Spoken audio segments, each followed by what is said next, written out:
Hello everyone and welcome to the Completionist Corner. Today's episode is all about Sword and Shield. Now you might be asking yourself, what are you doing here? What is the Completionist Corner? And if you've seen any of my recent videos, I've really gotten this idea of catching them all, right? This idea of getting all the Pokemon cards is very important to some people. Clearly it's an unobtainable goal in terms of the breadth of Pokemon card collecting as a whole, but I think within little pockets it is very possible to be that completionist collector. And with the newest set, Sword and Shield, I wanted to spend a little bit of time to talk about what it means for me to be a completionist, and to help inspire anyone out there, or to give some additional information, or for you guys to say you're silly and just watch this for sheer entertainment value, which is totally fine. You can do it either way you want to. But a lot of folks, when they complete their sets or they collect the sets, they look at the sets and the set numbers and the cards that you find in the booster packs. And that is a fine way to collect. It is the way that most folks collect newer sets, is to build a binder full of all the cards, and even going as far as getting all the reverse hollows, which is a slightly more challenging feat. Granted, it's not a lot of money if you go into buying singles, but it is harder to find those cards if you're just opening packs. But what I mean about being a completionist, when you talk about completing the Sword and Shield set, is all the cards that are, I guess reprints is the right word, right? It's cards that are actually numbered with the /202. They carry the Sword and Shield set symbol. They don't carry the Black Star symbol, but they carry the Sword and Shield set symbol, and are only found in other ways, right? A lot of them are through the Pokemon Leagues or through your local stores, or special products. So I just want to spend some time talking about what those look like, what those are, and how you can be a completionist when it comes to building your Sword and Shield set. So first off is, if you purchased the Galar collection, you would probably notice that the Galar collection, there are 3 versions of them for each of the starters.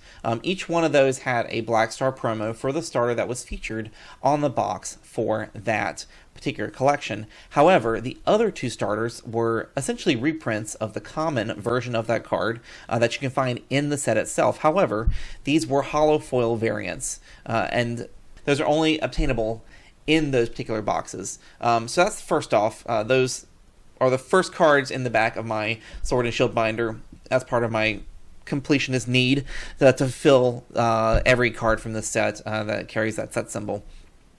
So those are, and they actually do carry a little bit of value. I mean, a lot of those are actually, if you go to TCG Player, they are valued about a little bit more than your average GX card, which is pretty exciting when you think about long term. Those boxes aren't going to be available forever, and those cards could have some interest in future years. Now, next up we have the theme decks, right? A lot of folks avoid the theme decks when it comes to people who play the game for a while. They build their own decks. The theme decks aren't terribly entertaining to them. They don't really have anything of value. But for collectors, it's not something you want to pass up on, I don't believe, because the foil, the second stage Pokemon, right? The Cinderace, the Inteleon, and Rillaboom that are featured in the front there.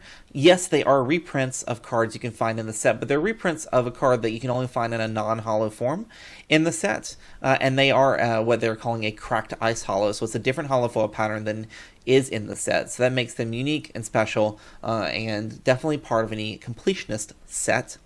Also in the theme decks, you can get a non-hollow version of Professor's Research, which is a card that is typically a hollow when pulled from the booster packs. So that one's probably not going to hold value ever, but if you're a completionist, it's something you need, because you only can get that in the pre-release decks or in the theme decks. Moving on, if you're talking about English cards, you have to include cards that are exclusively available overseas, over in the United Kingdom, and there were actually 2 purchase with purchase promos for Sword and Shield over there. One is a jumbo card, and jumbo cards I don't consider, that's where I draw the line, right? Most folks don't, I would say a lot of folks don't collect jumbo cards as far as a completionist standpoint, but they do have a Galarian Obstagoon, which was stamped with a Sword and Shield logo.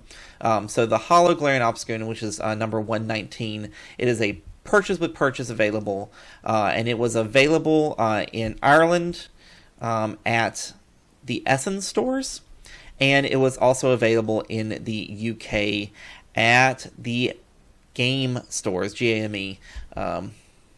That's a lie. WH Smith was who had the Galarian Obstagoon. So those were individually wrapped full cards that were used as promotional items only in those two countries.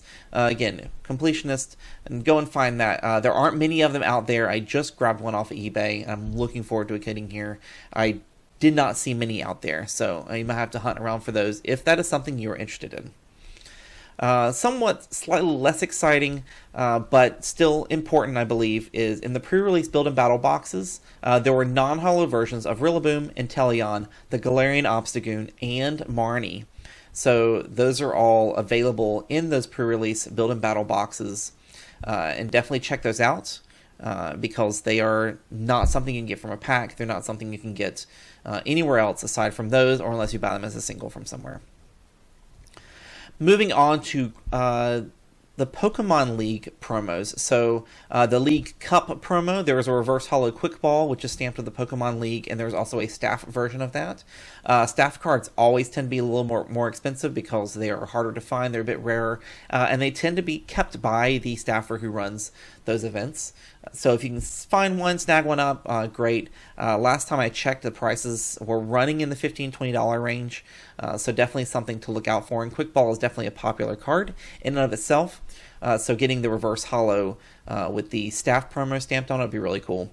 Also, in February, March, and April, the Sword and Shield Season 1, 2, and 3, just the League promos. These were the reverse holos that were stamped with the League logo for Rillaboom, Cinderace, and Inteleon. Just picked those up myself. I'm very excited to see those. So you can certainly get those right now at a pretty good value. I would check those out if you can before too much time has passed, because there won't be many more to be had once those get all collected up. And last but not least, the League Challenge promo. These were stamped with first, second, third, and fourth place, as well as with the League Challenge logo on them. And this was Frostmoth. These were reverse holo Frostmoths, same like the reverse holo you can find in the packs, but it does have the League Challenge stamp and the first, second, third, and fourth place stamp on there. No sooner did I finish recording this video than I found out about the Sword and Shield Collector's Chest. And inside this chest had quote-unquote promotional versions of Scorbunny, Sobble, and Grookey. Now these are actually reprints of the common versions of these cards, similar to what we saw in the Galar collection. However, they went and did Cosmic Holos of the other one of these, because if you remember in the Sword and Shield set, there are two versions of each card in a common format. This is the one they did not do a print of for the Galar collection. This is the other one. So these are great. You can get all three of them in the collector's chest, so certainly want to check that one out. So this is the list as it currently exists. I'll update you in the future if more Sword and Shield reprints come available that are special, that are unique, that are not part of packs. And this is, when I talk about being a completionist and being a completionist to complete the Sword and Shield set, I believe these cards are very important to anyone who is looking at having that complete set. It's almost like, you want the first edition base set and you want the unlimited base set, but you also want the shadowless base set. It is a different printing. They retain different values, and I think over time these particular cards could, especially since there's so many of the basic Pokemon from this generation, or the starter Pokemon from this generation that are featured in these promos. So check them out. If you like this type of video, if you're interested in hearing more about completionist collecting with the various different sets and the different things that come out, and just highlighting different avenues of collecting, just let me know by leaving a comment below, giving the video a big ol' like, and subscribing if you would love to see more of this.